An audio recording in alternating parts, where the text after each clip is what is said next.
Welcome to part 4 of a 4-part series on the economic ties that shape nations. This mosaic of strategies, historical amnesia, symbolic repatriation, and diversionary tactics, paints a vivid picture of the lengths to which former colonial powers will go to sustain the status quo. These maneuvers, though nuanced and cloaked in the guise of reconciliation and progressive action, are ultimately evasive tactics designed to sidestep the true accountability and comprehensive restitution that justice demands. The way forward requires not just acknowledgement or symbolic gestures, but a profound, systemic overhaul of the economic foundations laid during the colonial era, ensuring that reparations are meaningful, impactful, and genuinely facilitate the healing and empowerment of those most affected by the scars of colonialism. In the intricate theater of post-colonial relations, the status quo often adopts a facade of sympathy towards the victims of colonization.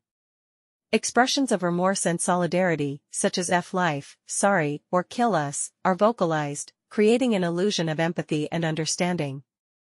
These words, however resonant they may seem, are juxtaposed against the tightening grip of neocolonial practices.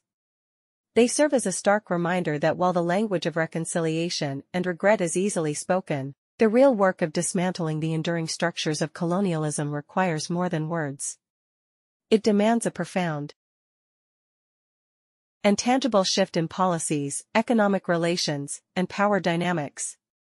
The paradox is stark. Expressions of solidarity are overshadowed by actions that, intentionally or not, perpetuate the very inequalities and dependencies born of the colonial era. This dissonance between words and deeds not only undermines genuine efforts towards reconciliation and restitution, but also perpetuates a cycle of disillusionment and mistrust among those who continue to bear the brunt of a colonial legacy that still manifests in myriad insidious ways. The true measure of sympathy and solidarity lies not in verbal expressions of remorse, but in concrete actions that dismantle the enduring shackles of colonialism, paving the way for genuine autonomy and equitable relations.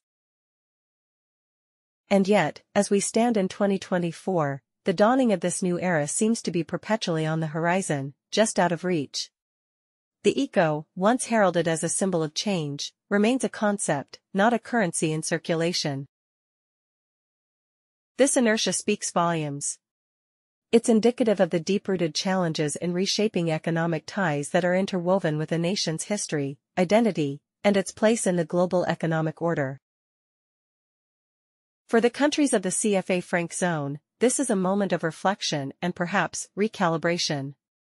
How can they navigate this complex landscape to forge a path towards genuine economic autonomy?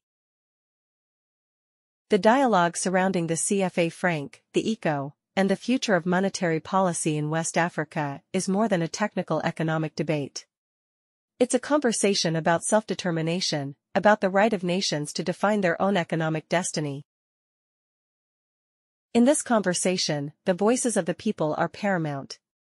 It's their aspirations, their struggles, and their hopes that should steer the course of economic policy and reform.